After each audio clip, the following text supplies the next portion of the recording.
2, France Maghreb 2. Au programme de ce premier grand forum de la semaine en ce lundi 26 novembre, avec cette question du jour, le gouvernement qui a déjà annoncé un plan d'aide de 500 millions d'euros pour les foyers les plus modestes. Emmanuel Macron annoncera demain de nouvelles mesures. Cela suffira-t-il pour sortir de la crise avec les gilets jaunes selon vous? Vous répondez oui ou non sur Facebook, France Maghreb 2 ainsi que sur Twitter, LGF officiel. Avis tranché justement, gilets jaunes et pouvoir d'achat.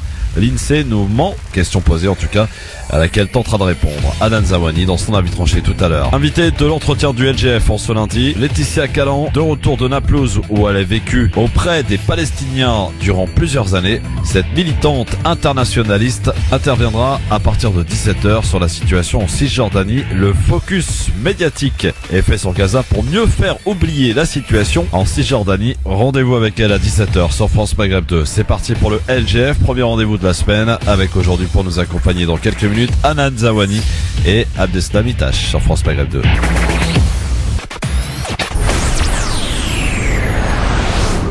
France Maghreb 2, France Maghreb 2. LGF, le grand forum, ravi de vous retrouver sur France Maghreb 2. Nous sommes lundi et nous sommes le 26 novembre. J'espère que tout va bien pour vous. Ça y est, ça approche à grands pas. C'est fête de fin d'année incroyable comme le temps passe vite. Il est 16h24. Vous êtes bien sur France Maghreb 2 et le lundi c'est Zawani. Bonjour Anan. Bonjour Christophe. Comment ça va? Ça va très bien. Bonjour chères auditrices et auditeurs. Eh bien, soyez les bienvenus et une nouvelle fois, toujours et encore, on va parler bien sûr des gilets jaunes avec cette question du jour. Le gouvernement qui a déjà annoncé un plan d'aide de 500 millions d'euros pour les foyers les plus modestes.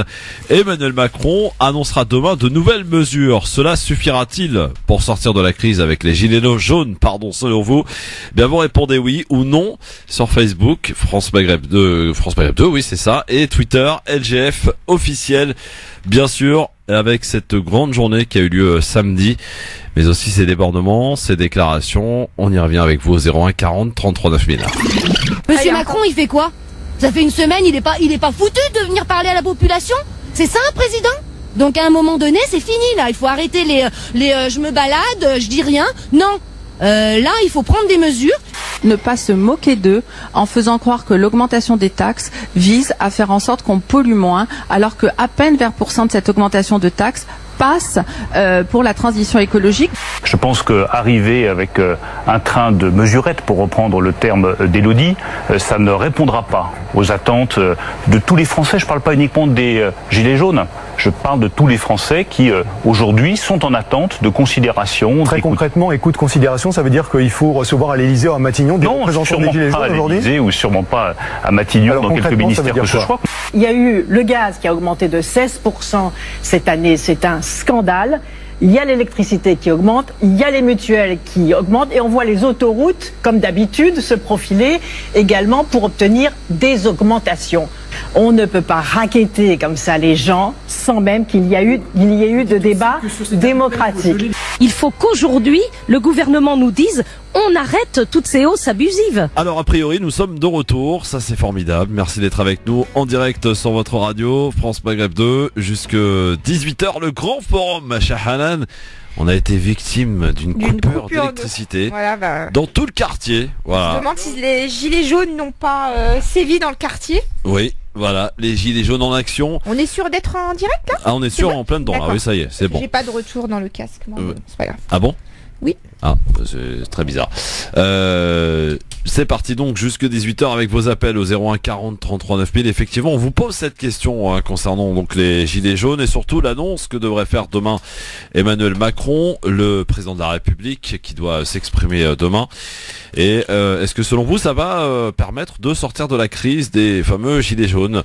Les annonces d'Emmanuel Macron, sachant que le gouvernement a déjà fait 500 millions d'aides promis donc la semaine dernière, je crois, par Édouard Philippe. Est-ce que donc l'intervention d'Emmanuel Macron va pouvoir permettre de sortir de cette crise selon vous?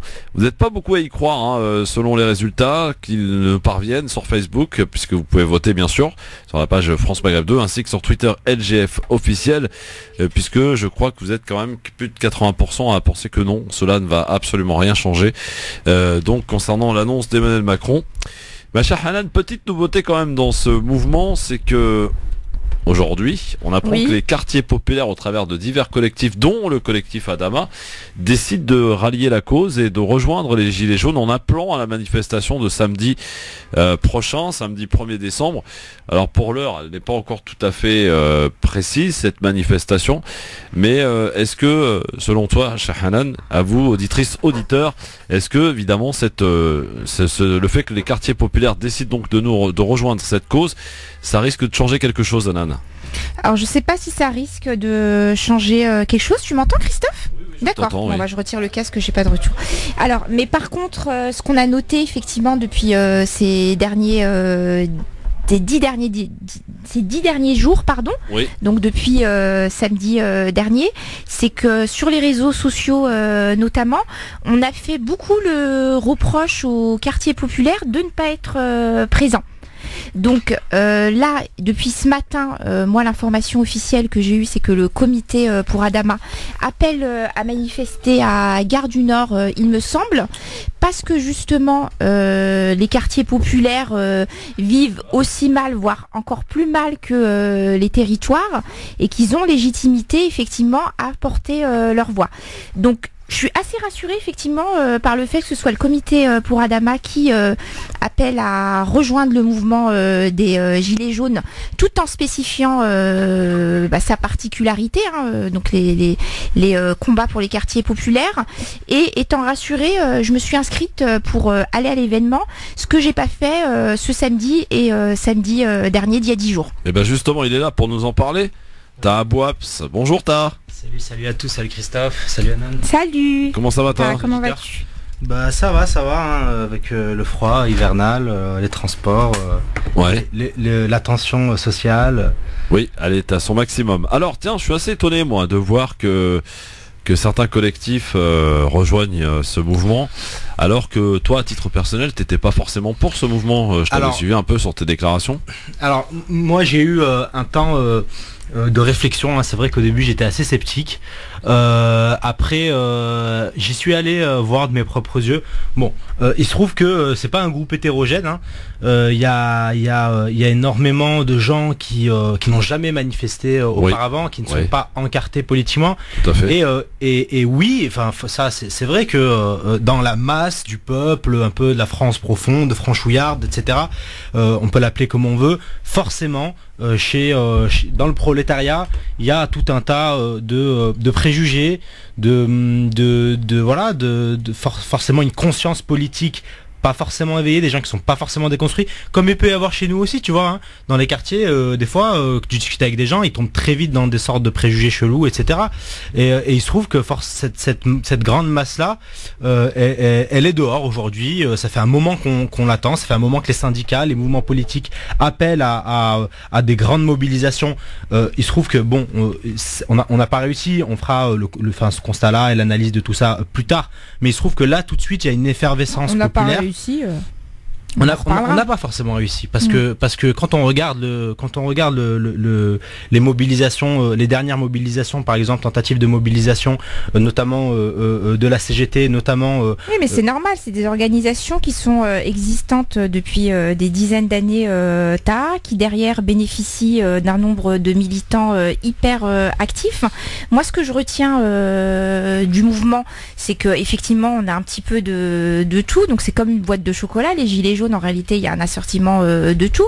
La raison pour laquelle, au démarrage, nous, les habitants des quartiers populaires, on était dubitatifs. En tout cas, on s'interrogeait sur la légitimité que nous, on avait à les rejoindre. C'est parce que très rapidement, on a eu des vidéos où effectivement, il y a eu des insultes racistes, homophobes, islamophobes, etc., etc. Et que surtout, on a eu Nicolas Dupont-Aignan et notamment Marine Le Pen qui ont appelé à rejoindre le mouvement des Gilets jaunes. Et à partir de ce moment-là, les habitants des quartiers populaires, en réalité, se sont inquiétés. Ce qui ne veut pas dire qu'ils ne se sont pas rendus sur les manifestations et ont pas eux-mêmes fait des points de blocage. Il y en a eu partout en Île-de-France. Et là, avec effectivement le collectif pour Adama qui rentre dans la lutte, ça dit tout simplement que nous avons légitimité à y aller, qu'on a nos propres nos propres combats, mais qu'en réalité, ce qui nous relie, nous, à la totalité de ces gilets jaunes, c'est effectivement ce problème du pouvoir d'achat. C'est pas de la récupération. C'est pas de la récupération. Non, déjà de qui, Christophe? Le comité Adama, c'est pas un mouvement politique. Non, mais le comité Adama, c'est un collectif de gens qui se mettent en lutte. Et par ailleurs, cet appel, il faut le dire, il n'est pas seulement du comité Adama. Non, il y a plusieurs collectifs. Il y a l'action antifasciste Paris banlieue. Ouais. Il y a la plateforme d'enquête militante. Oui. Il y a notamment les camarades du McDo de Marseille. Ouais. Et il y a tout un tas de signataires qui vont arriver ensuite. Il y a notamment par exemple la structure qui a été créée à la suite des rencontres nationales des quartiers populaires qu'on a co-organisé d'ailleurs la semaine dernière à Épinay-sur-Seine avec la France Insoumise, aussi avec des gens qui sont aussi dans les luttes au quotidien.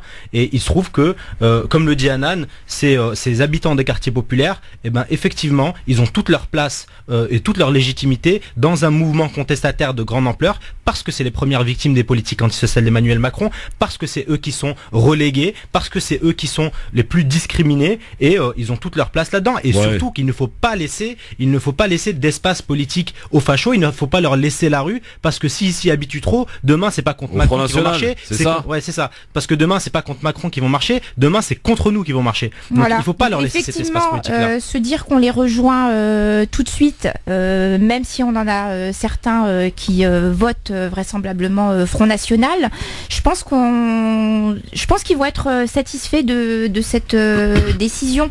Alors la seule chose qui est précisée effectivement dans le comité pour Adama, c'est que on vit les mêmes inégalités sociales que les gilets jaunes qui habitent à Marseille, à Lyon, peu importe, qui habitent dans les territoires. Par contre, à cela s'ajoute pour nous, les habitants des quartiers populaires, le racisme, les humiliations quotidiennes, les violences policières. Donc on reste sur notre créneau, qui est de dénoncer les inégalités sociales, violences populaires, mais on rejoint un mouvement national. Pourquoi manifester ailleurs ? Manifester ailleurs aujourd'hui, est-ce qu'on a même un lieu de manifestation qui a été mis en place, qui a été proposé aux Champs-Élysées ? A priori, c'est les Champs-Élysées encore ce samedi. Bah oui. Pourquoi le collectif Adama n'y va pas aux Champs-Élysées? On sait pas où est-ce qu'ils vont. Parce que en gros, ils ont dit où est-ce qu'ils allaient. Oui, si, Gare Saint-Lazare, j'ai vu moi. On a mis Gare Saint-Lazare parce qu'on le fait aussi avec les collectifs de cheminots en lutte. Oui. Donc notamment Sudrail, notamment Anas Kazib, qui soutient aussi l'appel. Après c'est à 13h, la soirée sera longue. De toute façon, les gilets jaunes, ils sont partout sur Paris, ils sont partout en banlieue, ils sont partout en France. Points, mais du coup nous sera Gare Saint-Lazare parce qu'on est aussi avec les cheminots, quoi. Et tu penses parce que là ça fait une semaine, on est à 5 jours de samedi, qu'on aura du monde sur ce rassemblement des quartiers populaires, gilets jaunes quartiers populaires. Après il y a plusieurs. On va venir se mélanger. Comment ça va se passer? Non, mais après il y a plusieurs mobilisations, parce qu'il y a aussi, faut pas l'oublier, Rosa Parks. Oui. Le vendredi et le samedi. Il y a plusieurs points. L'objectif finalement, c'est pas tant de faire masse à un point précis, c'est de pouvoir avoir des revendications et des mots d'ordre unitaires. Là, en l'occurrence, il se trouve que peut-être que, moi je le propose, mais que le mot d'ordre le plus unitaire aujourd'hui, c'est Macron démission. Et on va voir à quel point, finalement, la mission, le challenge de chaque gilet jaune, de chaque personne qui rejoint la mobilisation samedi, ça va être de s'approcher le plus près possible de l'Elysée. Ouais. C'est ça votre objectif, c'est de venir mettre le bordel dans les rues de Paris et de s'approcher du plus près. Je vous suis pas, clairement. Si l'objectif c'est d'aller là-bas, de s'approcher au plus près d'Élysée, alors qu'on sait très bien qu'on va être, qu'on va recevoir des bombes lacrymogènes, on va recevoir des bombes lacrymogènes quoi qu'il arrive. C'est-à-dire qu'on sort pas sinon. Non, mais aujourd'hui, ce qu'il faut dire aux Français, parce que tout à l'heure justement, tu disais que cette manifestation, en réalité, elle avait eu moins de succès que les autres. Donc là, alors peut-être que je me suis compris. J'ai dit le contraire, j'ai dit, et d'ailleurs c'est pas que j'avais pas compris ta réponse, j'ai dit, CGT, les partis politiques, ils arrivaient plus à mobiliser. D'accord, j'ai mal compris. C'est l'inverse. C'est pour ça que ce que je dis ça, je me suis dit mais pourquoi elle me répond ça? Non, alors j'ai mal compris. Donc comment justement ça mobilise. Comment arrive-t-on au départ d'un problème lié à des taxes, augmentation des taxes, à la demande de suppression de taxes, de problème de pouvoir d'achat, arriver à demander la démission du président? C'est ça l'erreur en fait. C'est l'erreur de dire que finalement c'est que un truc de revendication poujadiste qui serait basé que sur la hausse des taxes sur le carburant. C'est la goutte d'eau qui a fait déborder le vase. C'est une tension sociale qui s'accumule depuis plus de 20 ans, parce qu'aujourd'hui les pauvres Il y en a de plus en plus, ils sont de plus en plus pauvres et les riches sont de plus en plus riches sur le dos des pauvres. Ça fait 20 ans qu'on a des politiques libérales et antisociales et les gens ils pètent un câble. On a vu nos retraites baisser, on a vu notre pouvoir d'achat baisser, on a vu les minima sociaux baisser, on a vu nos droits sociaux baisser, nos conditions de travail et notre pouvoir d'achat continue à baisser pendant que les prix ils augmentent et pendant que les riches ils s'enrichissent de plus en plus. Donc c'est un système qu'on rejette, c'est le système Macron, c'est le système Rothschild, c'est le système des puissants et des puissances de l'argent. Et c'est pour ça que les gens, on peut pas minimiser ça. J'y suis allé samedi soir parce que Marseille, on était à Marseille samedi dans la journée. J'y suis allé samedi soir sur les champs, j'ai discuté un peu avec les gens et les gens ils avaient toutes et toutes des revendications différentes et leurs problèmes du quotidien en fait. De dire comment ça se fait aujourd'hui est-ce que demander la démission du président ça va résoudre tous les problèmes? C'est pas sérieux ça. Demander la démission du président aujourd'hui c'est un appel du cœur, j'ai envie de dire. Oui, est-ce que concrètement les citoyens s'attendent à ce que monsieur Macron démissionne? Non, ils sont en train de mettre en place un pouvoir, un rapport de force et c'est tout à fait normal. Alors depuis lundi, donc depuis ce matin, le mouvement se structure. Donc aujourd'hui, les gilets jaunes annoncent la liste de leurs revendications. Ouais. Ils annoncent effectivement qu'ils ont 8 porte-paroles officiels avec qui le gouvernement peut venir parler. Ouais. Et sur les listes des revendications, ce qu'on peut noter, c'est la baisse de toutes les taxes. Aujourd'hui, la France, c'est le pays, un des pays le plus taxé au monde. Donc ils disent, il y en a marre. Et surtout, je pense que c'est là où c'est important. Ils demandent la création d'une assemblée citoyenne. Aujourd'hui, ils se rendent compte qu'on a mis aujourd'hui, nous Français, au pouvoir un président comme les autres en réalité, qui ne nous écoute pas, qui ne fait pas les choses en prenant compte de la vie de ses citoyens, quels qu'ils soient. Et voilà, surtout qu'il a les pleins pouvoirs, en fait. Voilà. Et voilà, en réalité, ce qui est en train d'être, je pense que là, ce qui est en train d'être revendiqué, c'est qu'on change de république. Ça fait pas mal de temps qu'on en entend parler. Donc très rapidement, on va entendre parler de la création de la 6e République. Et ça fera pas pchit, cette histoire ? Sincèrement, tous les observateurs aujourd'hui s'accordent à dire que c'est une forme de mouvement inédit. Oui, ça il est inédit, c'est vrai. Personne ne sait ce qui va se passer et personne ne peut prédire ce qui va se passer. Ouais. En tout cas, il me semble, à mon humble avis, qu'il y a des choses qui sont en train de bouger dans ce pays, que bien entendu, il y a, avec toutes les critiques qu'on peut avoir sur la façon dont s'organise ou se désorganise ce mouvement, il y a quelque chose à faire. Il y a des alliances fortes à créer et je pense qu'on est à la croisée des chemins en tout cas. Là, on rentre vraiment dans la lutte des classes. Ouais. Voilà. Alors, est-ce que je te la pose la question? Je vous la pose. Je crois qu'Anan a plus ou moins répondu. Elle a répondu. Demain, Emmanuel Macron doit parler, doit s'exprimer.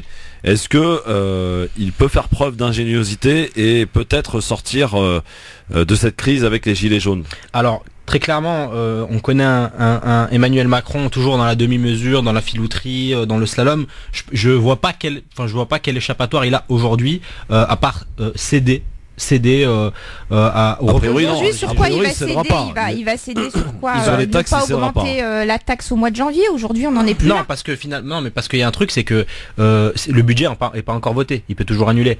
Ça n'a pas été décidé. Oui, on vote le budget dans pas longtemps. Il peut reculer sur ça. Moi, je pense. Aujourd'hui, ce que demandent les citoyens, en réalité, qu'il y ait une baisse des taxes, oui, mais surtout qu'on aille taxer ceux qui ont le plus d'argent et qu'on aille enfin s'occuper d'aller redresser les personnes. Mais sur la taxe, s'il annule la taxe sur la hausse du carburant, c'est 3 milliards d'euros. Les 3 milliards d'euros qui va manquer, c'est les 4 milliards de l'USF qu'il a supprimé en début de mandat. Alors on va parler du pouvoir d'achat dans un instant, ma chère Anan, avec ton avis tranché. Gilets jaunes, pouvoir d'achat à la hausse pour certains, à la baisse pour d'autres. Qui dit la vérité, qui dit vrai? Anan a épluché et nous fera un petit focus de tout cela dans un instant. Et puis notre invité, parce qu'on va parler Palestine avec notre invité aujourd'hui, ma chère Anan, mon cher Ta.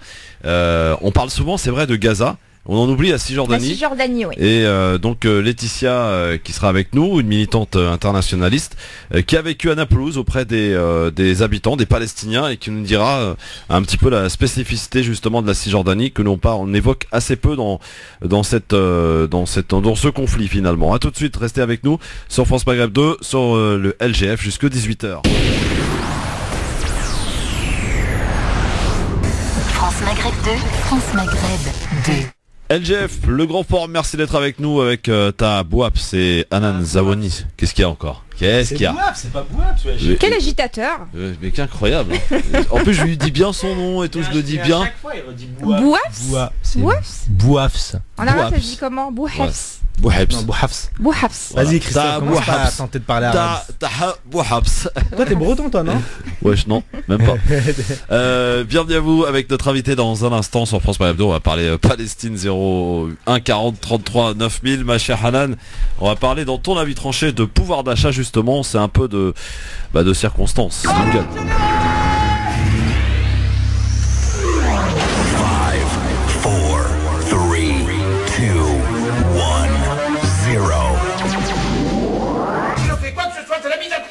Alors piétinez-moi, allez-y. Gilets jaunes, pouvoir d'achat pour les uns en hausse, pour les autres en baisse. Mais alors, Hanan, qui dit vrai? Alors, qui dit vrai?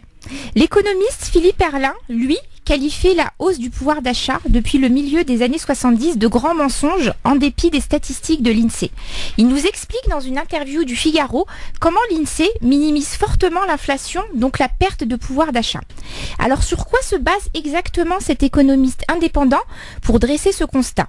Si les consommateurs français se plaignent bruyamment de l'augmentation du prix de la baguette ou du litre d'essence, nous sommes totalement fatalistes sur la hausse des prix de l'immobilier à l'achat ou à la location. Et pourtant, c'est bien sur ce budget que le bas blesse et que l'Institut sous-estime de façon criante la part du budget du logement. Il représenterait aujourd'hui 6% des ménages. 6%, oui, vous avez bien entendu. Avec mon F3 à 1050 € de loyer, autant vous dire que je suis très loin des 6%, même avec la déduction des APL.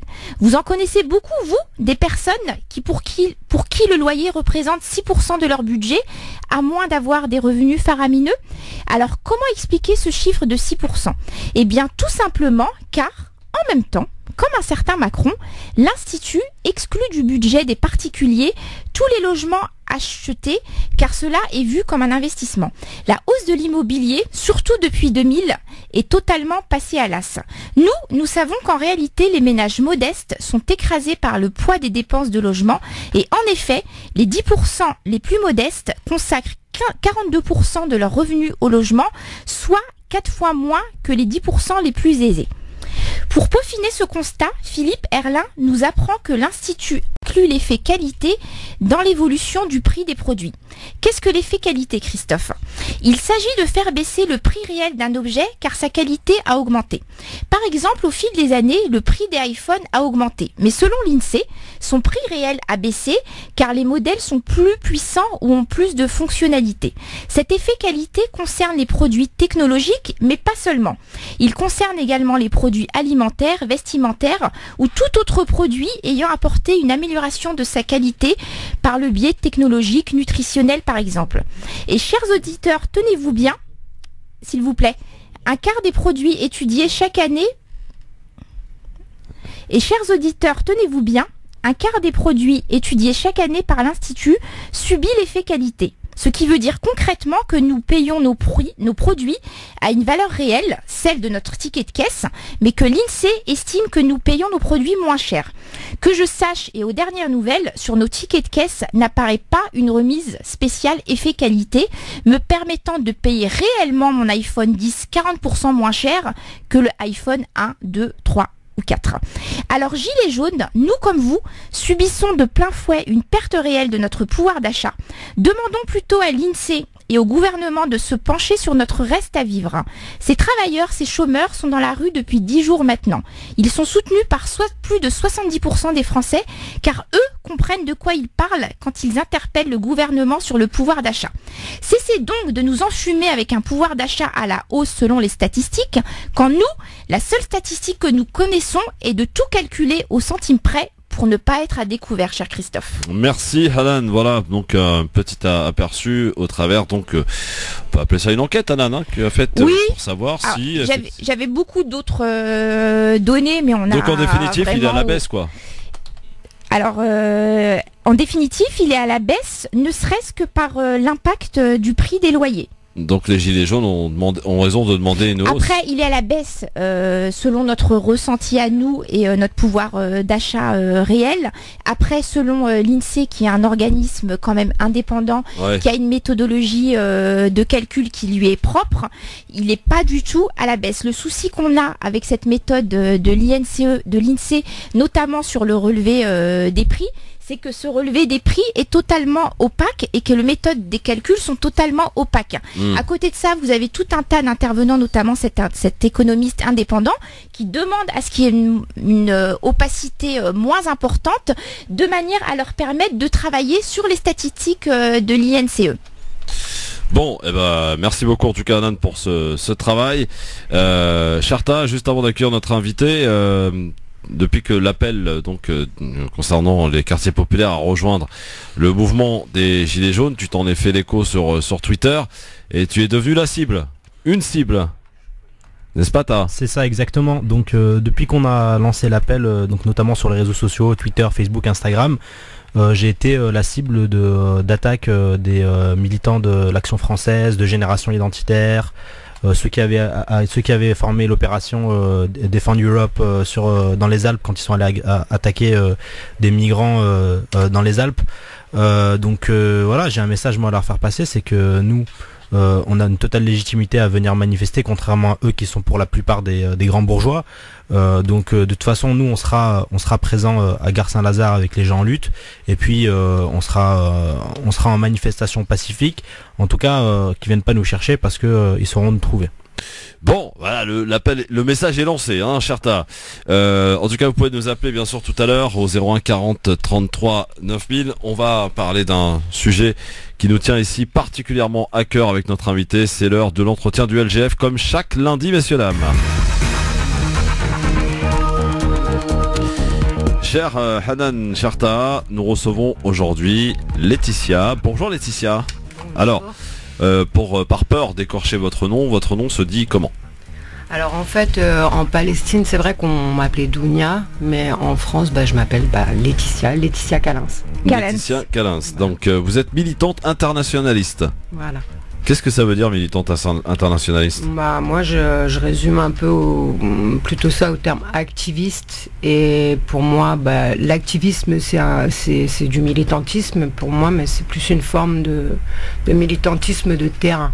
Alors juste peut-être pour expliquer à nos auditeurs comment travaille Laetitia, comment est-ce qu'on l'a connue. Alors Laetitia, vous pouvez la retrouver très facilement sur Facebook. Elle a 2 comptes. Un compte qui est qui a été supprimé, voilà. Donc Dounia Laetitia Calens, que moi j'ai découvert il y a quelques années déjà à travers ses directs où on la voyait en totale immersion avec la population palestinienne de Cisjordanie notamment, et de Naplouse plus particulièrement, et elle était avec eux sur le terrain pratiquement tous les jours. On la voyait parfois à 2-3 heures du matin quand il y avait des échanges avec les soldats israéliens, vraiment au milieu de ces résistants palestiniens. Donc peut-être Laetitia, nous expliquer comment tu es arrivée en Palestine, il y a combien de temps tu es resté là-bas, et surtout pourquoi tu es resté là-bas, et qu'est-ce que tu as pu mettre en œuvre, mis à part nous informer, nous, public et citoyens français. Alors dans un premier temps, moi honnêtement avant 2014, je suis pas quelqu'un qui milite comme ça depuis des années. J'étais un peu comme tout le monde fixé sur ce qui se passait à Gaza, et puis par le biais internet. Oui. On avait toutes ces informations là à la télé, et puis un jour il y a eu un rassemblement pour Hervé Gourdel, oui, l'assassinat d'Hervé Gourdel en Algérie, et ce rassemblement c'était le No Team My Name. D'accord. Donc là-bas j'ai aperçu au loin, je me suis présentée toute seule devant la grande mosquée de Paris, et j'ai aperçu un monsieur juif. Oui. En fait, Serge Grosva qui s'appelle, et qui tenait un panneau et où il y avait écrit moi, juif autrement, moi et mes amis musulmans contre toute forme de terrorisme, de fanatisme, etc. Et donc je suis allée vers lui, ça m'a T'as touché, interpellé? Ça m'a touché et puis ça a attiré ma curiosité surtout. Et du coup, on a beaucoup parlé, il m'a raconté son histoire, etc. Et moi, je lui ai dit que si je pensais qu'on pouvait y aller, eh ben j'irais. Et c'est là qu'il m'a dit, mais on peut y aller. Donc j'étais là-bas 20 jours après. D'accord, parce qu'effectivement, on en parlait avec Laetitia, on a tous l'impression que rentrer soutenir les Palestiniens en Palestine occupée, c'est très très compliqué, alors qu'en réalité, il y a des moyens, mais on en parlera pas. Donc c'est incroyable ce parcours, cette trajectoire en fait. C'est en allant manifester... toute autre chose. Pour toute autre chose, 20 jours après, vous vous retrouvez donc en Palestine. Sauf que pendant 20 jours, moi, j'avais pas d'anglais, j'avais pas la langue arabe, j'avais rien, mais c'était plus fort que moi. Fallait que j'aille voir ce qui se passe parce que je comprenais pas qu'en fait, en 2018, moi, je sache pas, avec la conscience déjà éveillée que j'avais, que je sache pas que c'était possible d'aller là-bas, tout ça, enfin qu'on nous le cache aussi bien, quoi. Donc, qu'est-ce qui vous a conduit justement à soutenir cette cause palestinienne? Tout ça, la colonisation.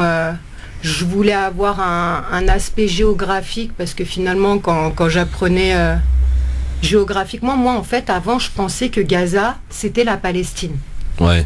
Et je pense qu'encore beaucoup de personnes le croient parce que quand j'y étais, des fois, les gens me disaient fais attention à Gaza et tout. Donc je pense que j'étais pas la seule vraiment à penser des choses comme ça. Et quand j'ai découvert qu'on pouvait y aller, Jérusalem, j'avais envie de voir par moi-même la situation géographique. Ce qu'on m'expliquait, j'arrivais pas trop à le traduire visuel. Il fallait que je le voie, fallait que je voie et ce que je pouvais apporter. Donc j'ai cherché sur Internet et j'ai trouvé une organisation. Parce que pour moi, toutes les autres, c'était pas trop ce que je recherchais. Alors comment elle s'appelle cette organisation et pourquoi l'avoir choisie? Ça s'appelle ISM, International Solidarité Mouvement, et justement je l'ai choisi parce que c'était de l'activisme et des actions de terrain où on se confrontait directement à l'occupation, où là on avait un rôle, que ce soit dans les accompagnements d'enfants aux écoles, à Hébron ou tout autre part, le soutien aux familles pendant les destructions de maisons par exemple, documenter et puis leur montrer qu'on était là pour relier les informations, c'était aussi une grosse forme de soutien pour eux. Donc je me suis un peu perdue dans ta question. Alors, quand tu es arrivé, justement, tu as des... voilà, ISM, pourquoi? Voilà. Donc, quand tu es arrivé en Palestine, en fait, tu as choisi cette organisation, donc c'était avant de t'y rendre ou c'est une fois sur place, d'accord? Parce qu'il me fallait des infos, comment s'y rendre, la formation, s'il y a pas... Tout ce que je trouvais, c'était en fait, on me proposait de payer un billet d'avion pour aller récolter des olives, mais je comprenais pas pourquoi dans le site. Et moi, je trouvais ça un peu plat, quoi. Je voulais pas faire ça, je voulais vraiment voir. Et j'ai trouvé qu'ISM. Donc ISM, c'est l'organisation de Rachel Corrie, faut savoir aussi, qui s'est fait tuer par un bulldozer à Gaza dans les débuts des années 2002. Oui. Mars 2002. Il me semble.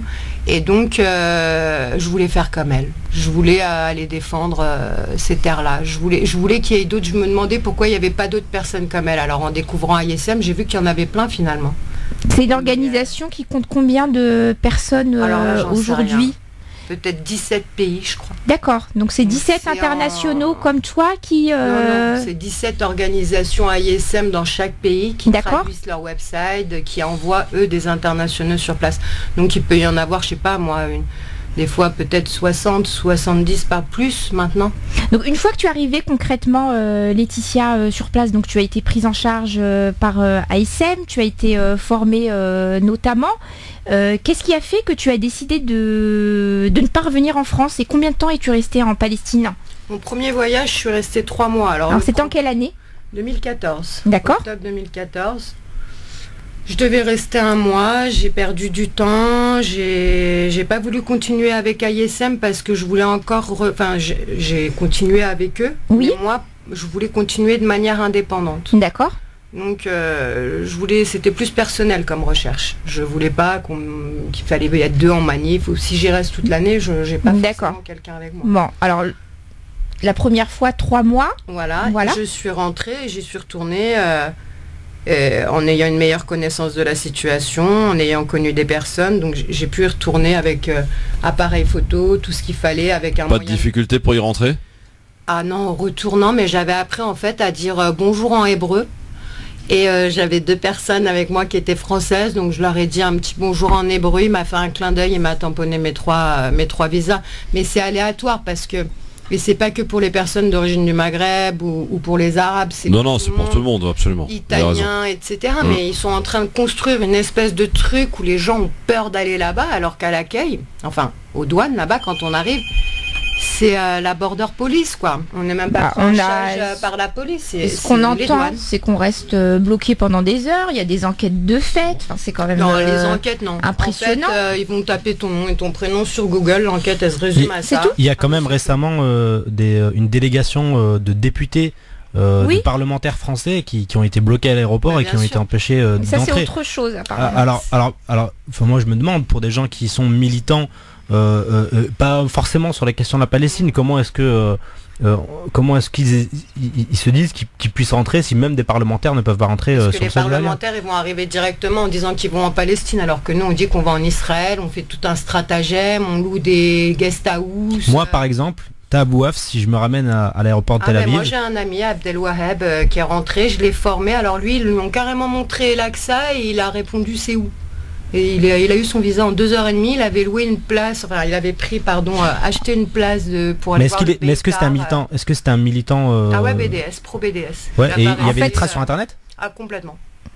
Ah ouais. Et c'est quelqu'un qui va à la vue d'Omar Sy, à la vue de pas mal qui confronte des acteurs qui sont un peu pour la colonisation. Oui, quand même, on va rappeler quand même qu'effectivement il y a cette facilité de fait, comme vous dites, mais il y a aussi, il faut le dire, il y a des grosses pressions, des personnes qui sont empêchées, des personnes qui sont interdites, et des parlementaires, comme le dit Ta, qui sont effectivement des bateaux très ennuyés, des bateaux, ça c'est vrai, alors, en tout cas, ce que nous explique Laetitia, c'est que pour en avoir discuté avec elle, si vraiment on veut entrer, en tout cas, on peut être formé pour savoir répondre aux questionnaires, et que cette espèce de fantasme comme quoi les douaniers auraient une fiche sur nous complète et seraient aptes à faire une enquête approfondie, pour toi c'est faux. Si, ça peut être vrai. Par exemple, dans mon cas, quand je suis retournée à mon 2e voyage, ils avaient, j'avais plein de monde sur le dos via Internet. Et là, au bout de 2 mois, ils m'ont envoyé la photocopie de mon passeport avec le DNIED, parce que j'avais réessayé d'avoir un visa en sortant par la Jordanie.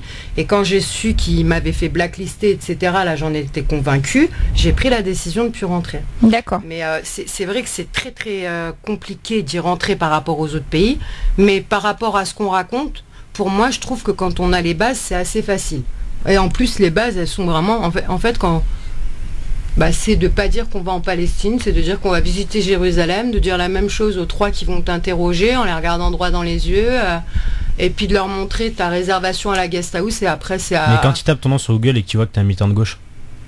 Après oui, si ton nom il est vraiment affiché et t'as déjà... Non mais toi t'es fiché, c'est bon, toi t'as... Oui, non mais parce que là je pose des questions un peu pour moi, je me dis... Moi j'ai une fille qui pensait être fichée, sa photo elle apparaissait sur Google, elle est algérienne, c'est très dur pour les Algériens. Je lui ai fait dire qu'elle était orpheline, qu'elle connaissait pas ses parents, qu'elle avait jamais été en Algérie, c'est passé crème. Et elle a dit qu'elle avait été élevée par une famille de Perpignan. Voilà quoi. On peut. On va vérifier, lui mettait la pression comme ça. On peut être malicieux. En tout cas, si t'as des contacts, des petits filons, moi je suis chaud. Elle est là, elle t'explique. Alors Laetitia, tu es retournée donc combien de mois après en Palestine? 9 mois après. Donc le temps d'une grossesse. Exactement. On a couché ce que j'avais un peu avalé là-bas, et puis de repartir en fait, de me préparer pour. Bien sûr. Ouais. Et une fois de retour, donc qu'est-ce qui se passe? Comment tu arrives à apporter du soutien à ces résistants palestiniens? En fait, déjà en passant le message à d'autres et qui savent qu'ils peuvent venir, donc tu ramènes d'autres. Puis en général, quand on a des groupes qui arrivent l'année d'après, ils ramènent d'autres personnes, donc ça fait des groupes plus conséquents, et les Palestiniens, ça leur donne beaucoup d'espoir. Alors en fait, il y a un coordinateur en général de résistance populaire dans chaque ville et chaque village palestinien. Et tous ces coordinateurs-là, entre eux, se connaissent. Et donc la Palestine, elle est très petite maintenant. Ouais, ça, dû à la colonisation. Voilà, dû à la colonisation. Qui continue d'ailleurs de perdurer. vous rappelez. Qui continue, c'est horrible. Ouais. Et donc.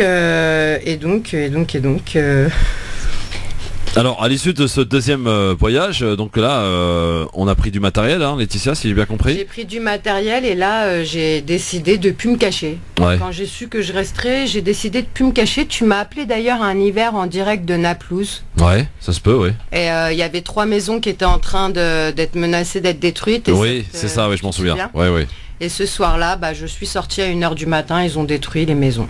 Ouais. Sous quel prétexte, rappelons-le? C'était des punitions collectives. C'est quand en fait quand on a envie de vous punir là-bas, on détruit les maisons. Voilà. On arrête ton enfant. Les gilets jaunes, vous êtes plutôt bien servis quand même dans ce pays. Hein. Faut pas se plaindre. Je tiens à le dire quand même, autant en parenthèse hein, quand même.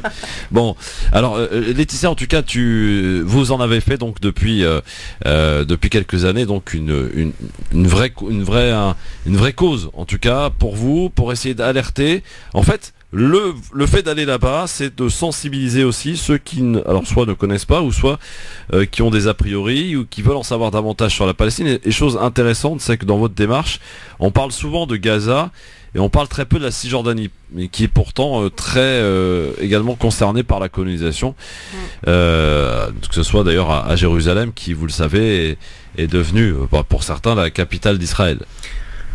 Alors, Jérusalem, c'est encore compliqué, tu vois, par rapport au point de vue géographique. Jérusalem, ça reste derrière le mur. Donc, même si Jérusalem-Est, dans leur jargon, appartient encore aux Palestiniens, c'est complètement annexé. Et de deux, c'est de l'autre côté du mur. Ça reste du côté du mur. Donc côté territoire 48, côté territoire d'Israël. Ouais. Donc Jérusalem, les Palestiniens de West Bank, ils ne peuvent pas y accéder. Ils n'y accèdent pas. Donc en fait, tout est colonisé après, pour moi, tout est annexé à Jérusalem et colonisé après le mur. C'est-à-dire que de l'autre côté, on a 800 000 colons actuellement en Cisjordanie, avec des prévisions de construction de logements et notamment le plan E1. Oui, alors qu'est-ce que ce plan E1, Laetitia, pour expliquer aux auditrices, aux auditeurs, c'est quoi ce plan E1? Alors le plan E1, c'est un plan qui existe depuis des années, parce qu'on sait tous que Israël veut prendre toute la Cisjordanie. Ça, c'est dans le, c'est ce qu'on appelle le Grand Israël. Alors la première annonce, peut-être pour un petit peu expliquer à nos auditeurs, donc cette zone E1, la première fois qu'on en a entendu parler, c'était en 2012. C'était au niveau de la presse et voilà. Donc on a entendu parler de cette zone-là pour la première fois en 2012, parce qu'en vérité, ce qui s'est passé, c'est que quelques heures en fait après un vote de l'ONU sur la Palestine, Israël annonce lui la construction de 3000 logements sur une zone justement qui relie Jérusalem-Est à une des colonies.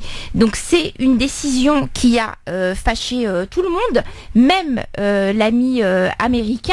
Mais si vous voulez, depuis 2012, on a 6 ans, il y a 6 ans qui se sont passés et beaucoup d'événements se sont déroulés. Donc aujourd'hui, Laetitia, tu es là pour nous expliquer ce qu'est la zone E1 et quelles conséquences la colonisation va avoir sur la création d'un État, sur l'éventuelle création d'un État palestinien. Et elle nous expliquera ça juste après la pause. À tout de suite sur France Maghreb 2. C'est Laetitia Callens qui est avec nous sur France Maghreb 2 jusque 17h40 pour son entretien ce lundi.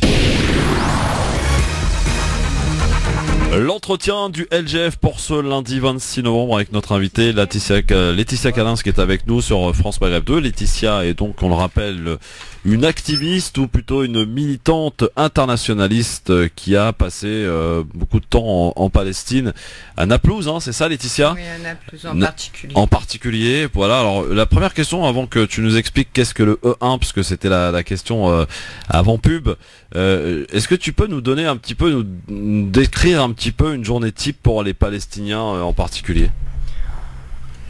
Alors, une journée type pour les Palestiniens qui peuvent partir faire leurs courses le matin ou aller travailler et revenir le soir avec leur chemin de bloqué en leur disant que ça leur appartient pas et voir la construction. C'est vraiment comme ça que ça se passe? Ah oui, voilà. Moi j'ai assisté à Hébron. Donc on part le matin de sa maison et on peut se retrouver le soir ne plus pouvoir rentrer, à trouver des chemins escarpés pour rejoindre sa maison parce que entre ton chemin, ta route et chez toi, il y a une colonie qui se construit. Incroyable quand même. Hein. Ça c'est le plus choquant que j'ai puisse. Ouais. Et c'est assez régulier. C'est régulier, surtout dans les alentours d'Hébron, et aussi des enfants qui vont aller à l'école et qui vont se faire gazer. Donc voilà, ça va être. Alors, qu'est-ce que le E1 ? On en parlait il y a quelques instants. Si on peut mettre juste les portables en silencieux, voilà. Qu'est-ce que le E1, Laetitia, pour qu'on explique un peu aux auditrices et aux auditeurs ? Le plan E1, c'est en fait de construire des habitations, c'est de construire des habitations tout autour de Jérusalem-Est, bien évidemment, dans la partie cisjordanienne, sur des terres où vivent des communautés bédouines, notamment la communauté Ja'aline, donc qui vit elle à Djebel el-Babba, hein, donc je traduis, c'est le mont du Pape, et c'est une montagne protégée par le Vatican. Qui se trouve face à Jérusalem. Donc on a vraiment face à Jérusalem alors qu'on n'y accède pas. Donc c'est un territoire qui fait 12 km², c'est vraiment tout petit. Hein. C'est tout petit, donc c'est des Bédouins qui sont là, qui 12 km². Oui, oui. Ah ouais. Et beaucoup d'agitation. Et 12 km² en fait qui les empêchent de coloniser et de relier Maaladoumim, une colonie légale immense, à Jérusalem-Est. Sauf que s'ils réussissent à le faire, à rejoindre cette colonie de Cisjordanie à Jérusalem-Est, eh bien, ça tue l'espoir de double État, pour ceux qui l'espèrent encore, pour les Palestiniens, parce qu'ils auront relié des colonies illégales en coupant la Cisjordanie à Jérusalem-Est. Ouais. Donc c'est fini, après ça c'est terminé. Et là ils ont essayé l'hiver dernier, l'hiver 2017, de détruire Djebel el-Babba, donc tous les internationaux se sont mobilisés, tout le monde est intervenu, toute la Palestine quand c'est comme ça est sur place, dort sur place pendant des jours, des mois si ça dure. Et donc du coup ils n'ont pas réussi, ils ont repoussé l'échéance et maintenant ils s'en prennent depuis quelques mois à Khan al-Ahmar. Donc où il y a un des 3 villages, voilà. Un des 3 villages qui est concerné par la zone 1. Et en fait, ça a été horrible. Hein. Ils ont fracassé des gamines, des pères de famille, des internationaux ont pris des pêches, hein, des patates dans la figure. Hein. Je les ai vus sur les vidéos. Et il y a un homme qui s'appelle Franck Morano, il me semble, hein, c'est ça, Morano, qui est là-bas et qui a pris la même décision que moi de rester y vivre. Hein. Je suis contente parce que on est tellement peu à le faire. Et qui a été arrêté donc alors qu'il était en solidarité avec les Palestiniens à Djebel el-Babba, donc il stoppait juste un bulldozer. Et là, il a résisté, il est allé donc au tribunal et la juge a cassé la décision arbitraire. Et ça, c'est très rare. Donc, il est ressorti. Ouais. Alors, ça n'a pas été mon cas. Laetitia, aujourd'hui, vous en avez fait toute votre vie tourne autour de la Palestine aujourd'hui ? En fait, en fait, quand pour moi on s'engage dans un combat, les autres autour de nous, que ce soit l'environnement familial ou quoi, n'ont pas à en subir les conséquences, les répercussions ou quoi que ce soit. Donc en fait, c'est un combat que j'ai fait avec beaucoup d'abnégation et de sacrifice. J'ai fait beaucoup de sacrifices et aujourd'hui c'est Tu es une mère de famille, hein, Laetitia. Oui, j'ai un fils de 23 ans, donc j'en ai jamais parlé avant, non pas parce que je me suis fait attaquer de nombreuses fois, que ce soit par les sionistes ou la communauté, parce que chez nous on est quand même bien divisé. Et donc oui, j'ai un fils de 23 ans. Je l'ai protégé des sionistes, donc j'en ai pas parlé, c'est pas par abandon. Donc vous nous dites que vous avez été menacé à plusieurs reprises ? À plusieurs Qu'est-ce qu'on vous reproche de vous intéresser à la Palestine, de médiatiser de médiatiser, ouais. J'ai carrément eu des appels des sionistes dans l'hôtel où je travaillais bénévolement. Ils m'envoyaient les photos de la voiture de ma mère avec ses plaques d'immatriculation en me disant de rentrer, que sinon ils brûleraient la voiture. Donc ça, c'était légèrement pathétique. On a des assurances en France. Je rigolais, mais ma mère moins. Jusqu'à ce qu'ils déclarent ma mort un jour, ils m'ont déclaré morte auprès de ma mère, donc c'est tourné un peu à la Stamboul et compagnie, quoi. C'est parti assez loin. Donc il y en a 2 qui doivent passer au tribunal. Je suis contente parce que c'est rare qu'on arrive à aboutir dans ce genre de plainte. Ouais. Mais ils sont toujours dans une logique d'intimidation. C'est ça. Mais une menace très particulière. Mais ça paye plus maintenant. Non, ça paye plus. Ça n'a jamais payé d'ailleurs. Là, ils sont attaqués à des fonctionnaires. Pour le coup, ça leur est retombé dessus. Voilà. J'ai eu la BAC en retour. Voilà. Alors, quelle est la suite à donner donné, Laetitia, à toute cette dénonciation, à tout ce travail finalement que vous faites au travers des photos, au travers des témoignages, des vidéos aussi que vous faites sur votre Facebook? J'ai tout un travail, le plus gros travail qu'il va y avoir à faire, c'est tout ce que j'ai ramené de là-bas, parce que moi, je suis rentrée d'une manière un peu particulière et pas par choix. Hein. Donc en avril, tu es rentrée, je crois. Le 25 avril, ils sont venus me chercher en pleine nuit, sachant que je refuserais donc de partir. Et ils l'ont fait en pleine nuit, parce que la nuit, on peut pas contacter les ambassades, on peut pas appeler d'avocat, on peut pas passer devant un juge.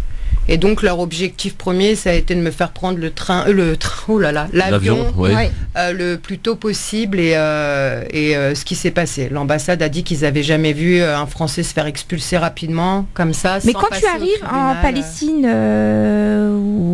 ou sur le territoire israélien, tu as un visa? Comment ça se passe en fait? Parce que là, tu es resté combien de temps là-bas d'affilée? Moi, je suis restée 3 ans. En fait, je suis restée 2 ans et 3 mois, 2 ans et 7 mois, pardon. Je suis arrivée le 1er octobre 2015 jusqu'au avril de 2018. Donc non-stop, sans revenir en France? Non.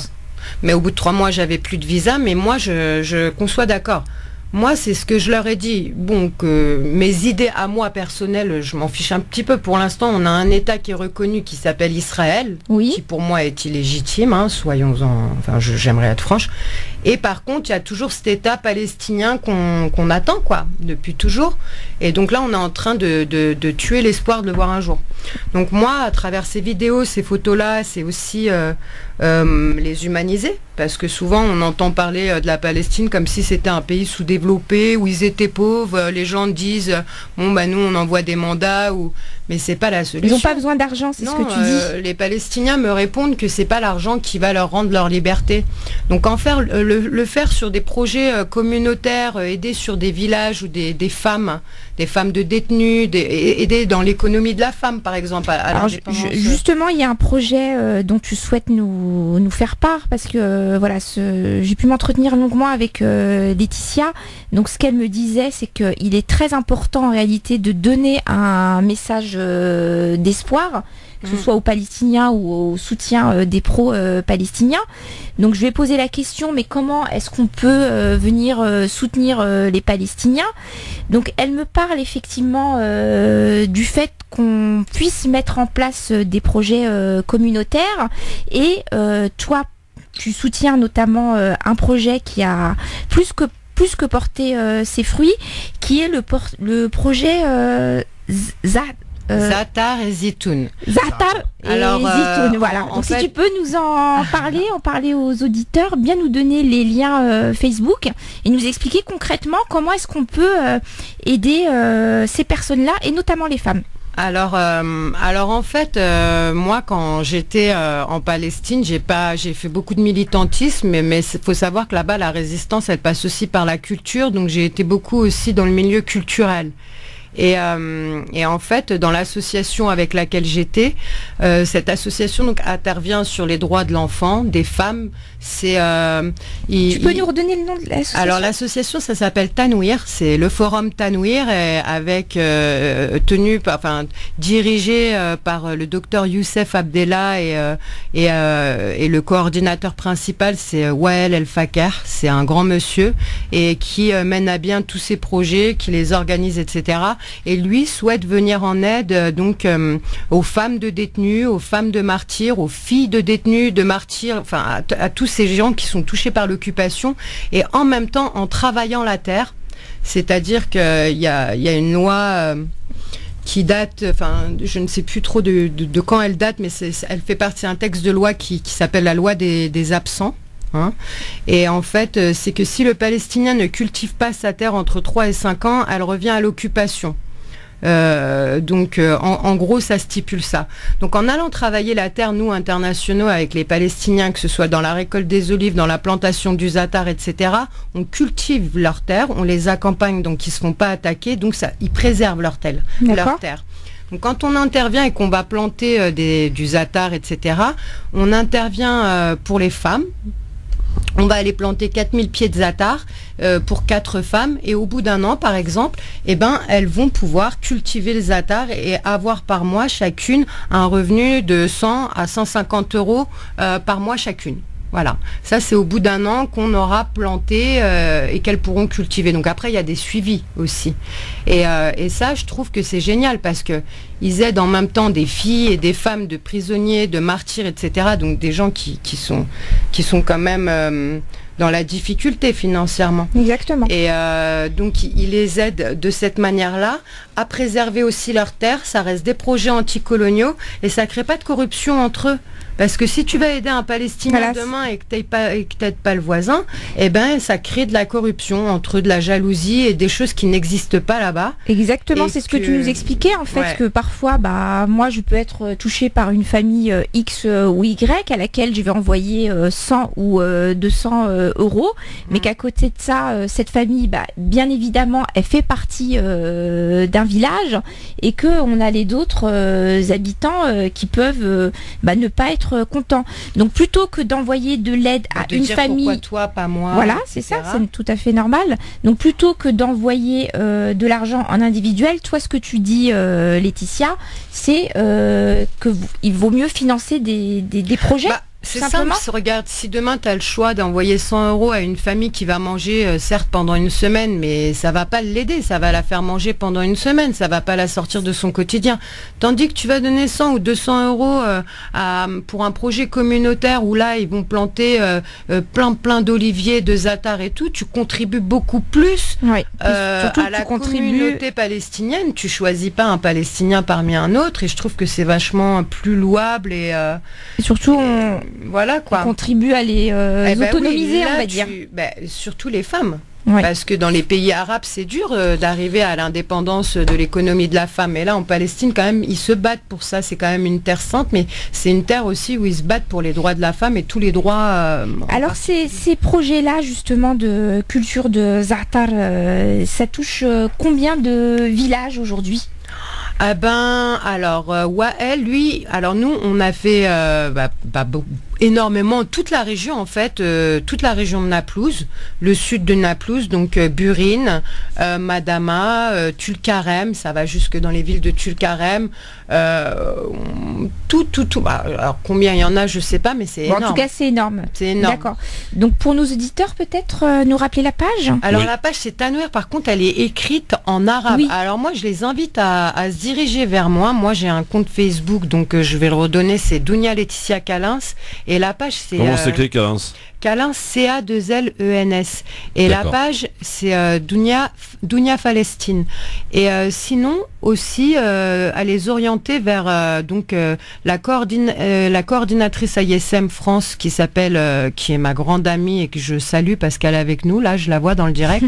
Et qui s'appelle Mireille Rumeau. Bonjour Mireille. Oui, effectivement, une grande résistante et militante. Une grande militante et je lui dois tout ce que je connais, toutes mes connaissances. Donc en fait, de l'orienter vers elle en cas où Mireille Rumeau ou moi, et on les dirigera vers Tanouir. J'ai plus de temps. Donc Laetitia, est-ce qu'aujourd'hui vous êtes personne non grata ou pas pour l'instant là-bas ? Est-ce que vous êtes interdite là-bas ? Ah oui, je suis interdite pendant 10 ans. J'espère qu'un jour on pourra, parce que je pense pas qu'on aura le temps. Moi là aujourd'hui, je voulais réellement parler des Palestiniens, parce que ça m'importe plus que de parler de moi. D'accord. Mais qu'un jour je pourrais vous raconter comment s'est passée mon arrestation et les horreurs qu'ils ont pu me sortir, notamment en me faisant comprendre qu'ils colonisaient la France légalement, quoi. Ah oui. Ouais. Oui, d'accord. J'ai eu une... Oui, du délire, quoi. Ouais. Très bien. Alors, on rappelle une dernière fois la page, Laetitia, pour vous suivre, bien sûr. Donc, Dounia Laetitia Kalins, et sinon, c'est Dounia Palestine. Dounia Palestine, c'est ça c'est sur Facebook, hein ? C'est sur Facebook, et sinon, il y a aussi Mireille Rumeau, et voilà. D'accord. Merci beaucoup, en tout cas, Laetitia, d'être venue ici, pour nous avoir un petit peu raconté ces expéditions. Et je sais que vous allez essayer quand même d'y retourner. J'essaierai. Pour moi, alors j'ai beaucoup. Ça va être compliqué, mais bon. D'histoire. Pour moi, je pense qu'elle sera libre avant, qu'il y aura une frontière d'ouverte avant. Inch'Allah. Sinon, Inch'Allah, j'essaierai dans 9 ans et avant, peut-être avant, on n'est pas à l'abri de ce qui peut se passer. Merci Laetitia, en tout cas, d'être venue nous raconter tout ça. À très bientôt. À très bientôt. Bougez pas dans un instant, messieurs dames. Oui, un zapping. Oui. On va faire un petit libertat, ça fait longtemps. 01 40 33 9000, à tout de suite avec Ta et Hanan, à tout de suite. France Maghreb 2, France Maghreb 2. LGF, le grand forum avec Hanan Zawani. Et alors attention, Eta Bouaps. Non, quoi, dis-le plus, je vais m'annoncer tout seul maintenant. Je te jure, vas-y. Voilà, vas-y, annonce-toi, vas-y. Ta Bouaps. Bouaps. Voilà, ok, merci. Laetitia qui est toujours avec nous, hein, Laetitia avec Hanan, donc sur France Maghreb 2. Mais je sais pas pourquoi Hanan, oui. fais quelque chose, je sais pas, interviens, dis quelque chose. C'est un perturbateur, ce Ta. Ta Bouaps, je lui dis son nom bien, j'essaie de m'appliquer. Bouaps. Je sens le truc qui monte, tu vois, avant la pub qui arrive, le générique qui monte. Comment je vais dire ça? Attends que mes potes Enver et tout, ils arrivent. Ouais, bah, je les attends, tes potes. Hein, bienvenue à vous sur France Maghreb 2. Alors, juste quelques informations importantes. Donc, on révélait tout à l'heure cette information comme quoi les quartiers populaires, des collectifs des quartiers populaires décident effectivement de rejoindre le mouvement des Gilets jaunes. Alors, on n'a pas encore totalement d'indication par rapport à la manif de samedi. Alors oui, pour la vôtre, bien sûr, Saint-Lazare, à 13h. Mais pour ce qui est des Gilets jaunes, c'est pas encore tout à fait clair. Ils veulent à nouveau aller sur les Champs-Élysées, mais là je pense que ça va être compliqué là. Alors, mais on attend quand même la déclaration de Macron. La question que l'on vous pose aujourd'hui, est-ce que selon vous ça va permettre une sortie de crise des Gilets jaunes? Vous répondez oui ou non sur Facebook France Maghreb 2 ainsi que sur Twitter LGF officiel. Et pour l'heure, vous êtes très largement plus de 90%. Plus de 90% à penser non, ça ne changera rien. Donc le discours d'Emmanuel Macron demain, il va tenter. Alors, chose que l'on sait a priori, c'est qu'il va proposer de nouvelles aides, notamment une aide particulière pour celles et ceux qui souhaitent acheter et acquérir une voiture électrique. Oui, mais par contre, ça fait un petit moment, c'est les 4 000 euros, c'est ça? Non, c'est autre chose. Ça, c'est 4 000 euros, c'est pour acheter du diesel ou une essence. Là, ça va être une aide particulière pour acheter une voiture spécifique électrique. Mais ça change rien à la vie des gens. Un véhicule électrique, c'est 15 000, 16 000 euros. Oui, et voilà. Surtout, ce qu'il faut retenir, c'est qu'a priori, il n'y a aucune annonce concernant les baisses des taxes. Il en est hors de question. Non, mais surtout que les Gilets jaunes et notamment certains des représentants dénoncent effectivement qu'on essaye de leur faire croire qu'il faut passer à l'électrique pour des questions écologiques, alors qu'on sait tous très bien que les batteries des véhicules électriques vont poser un vrai souci.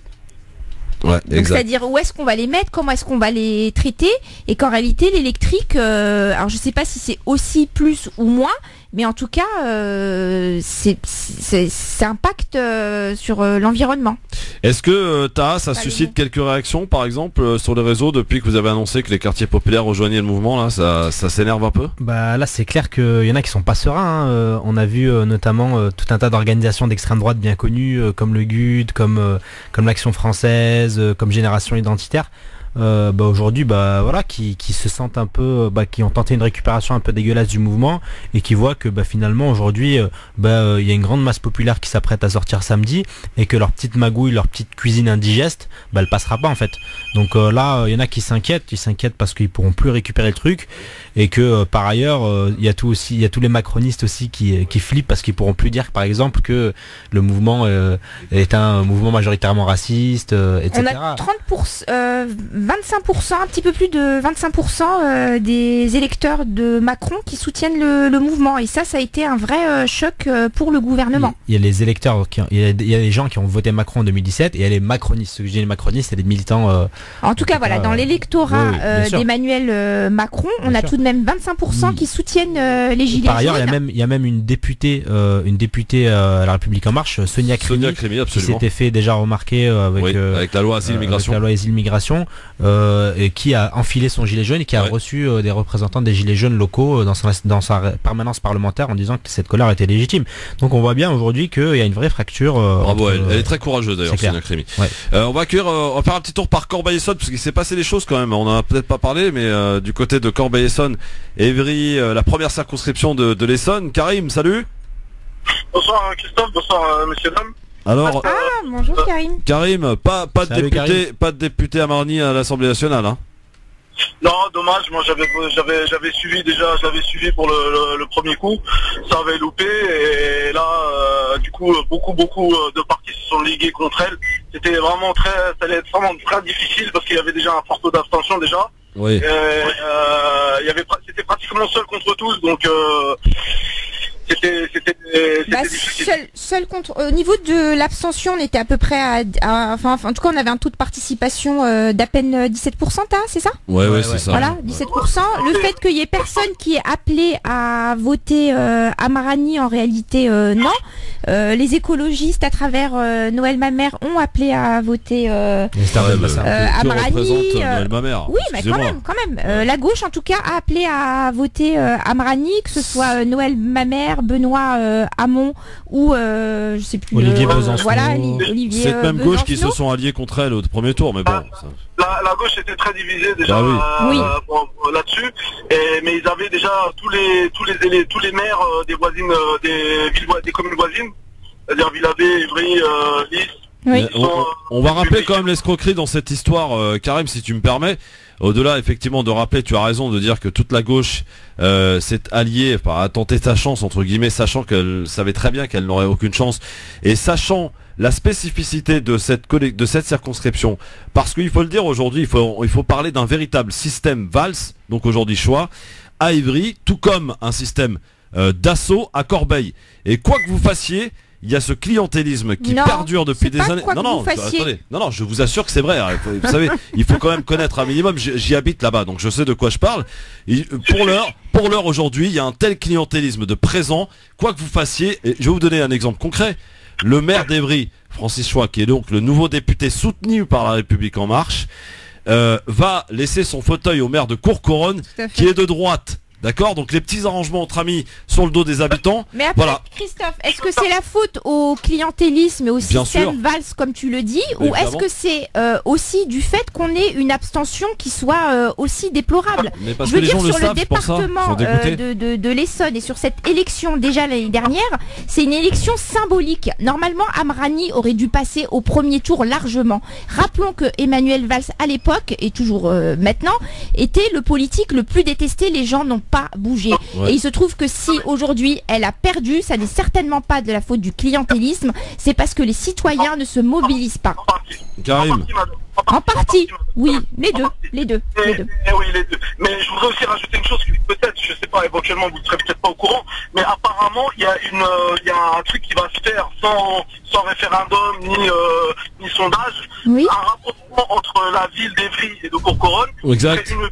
Qui serait une ville unique. Oui, c'est ça, oui, tout à fait. Pour concurrencer les grosses agglomérations d'Île-de-France, du genre Créteil, tout ça, il veut faire un gros truc. Oui, une métropole. C'est des regroupements de villes, c'est ça? Oui, c'est ça, oui. Oui, déjà, il y a une seule gare. Et une gare, c'est la gare d'Evry Courcouronnes, si vous voulez. Et en fait, ils veulent coller ces trucs. Alors, en fait, ils veulent mettre le mec de Courcouronnes à ce poste de maire pour que Choix récupère le poste de député à l'Assemblée. C'est ça. Non, mais c'est un petit arrangement entre amis qui a été connu de tous, hein. Mais après, tout le monde avait les cartes en main, j'ai envie de dire, et personne s'est bougé parce que les gens en ont marre et puis savent très bien de toute façon, quoi qu'il advienne. C'est dommage. Effectivement, Anan, tu as raison. S'il y avait une mobilisation, et peut-être qu'il y aurait une possibilité. Mais aujourd'hui, ils ont réussi à tellement gangréner cette ville. Je rappelle quand même qu'à Corbeil, il y a eu des morts, hein, d'accord, à Corbeil-Essonne, sous le système d'assaut. Donc il y a eu des morts, faut le savoir. Le seul moyen de renverser ces systèmes qu'on retrouve sur la circonscription de Amrani, qu'on retrouve chez nous du côté du 93, dans le 92 du côté de la mairie de Balkany, la seule manière de renverser ce pouvoir, cette manière de faire, c'est de se mobiliser et d'aller voter. Oui, c'est ce que les gens essaient de faire. Est-ce que je peux rajouter juste une dernière chose? Vas-y, Karim. Par rapport aux gilets jaunes, parce que au début c'est parti sur l'histoire que le gasoil était trop cher, tout ça. Mais c'était juste un prétexte pour lancer le mouvement, parce que les gens, en fait, en fin de compte, ils ont fait une fixation, les politiques, sur le gasoil, mais les gens, ils en ont marre de tout, de trop payer. C'est ça le truc. C'est pas le gasoil, c'est la fiscalité entière. Pour la revoir, il y en a marre, les impôts, les taxes, enfin, il y a trop de choses à payer. Du coup, arrivé le 20 du mois, vous n'avez plus rien pour faire vos courses. Il n'y a plus rien. Ils sont en train de nous endormir à vouloir nous donner soi-disant des primes pour acheter des voitures électriques, tout ça. On n'en veut pas de leur voiture électrique. Les gens n'en ont rien à foutre. Ce qu'ils veulent, c'est avoir du pouvoir d'achat. Ils le disent clairement. Ouais, c'est clair, c'est du pouvoir d'achat. Et vous avez remarqué d'ailleurs comme quoi ils font vraiment ce qu'ils veulent. Vous savez que vous avez remarqué qu'en ce moment le prix du carburant est largement baissé, hein. Il a largement baissé, c'est pas du fait de mais non, mais je sais, mais voilà. C'est pour vous dire qu'ils font bien ce qu'ils veulent. c'était le prétexte pour lancer le mouvement. Mais en fait, c'est le pouvoir d'achat. C'est pas uniquement le gasoil. Oui, c'est le pouvoir d'achat. Merci Karim. France Maghreb 2. France Maghreb 2. Pour ensoleiller et accompagner vos journées et vos nuits. France Maghreb.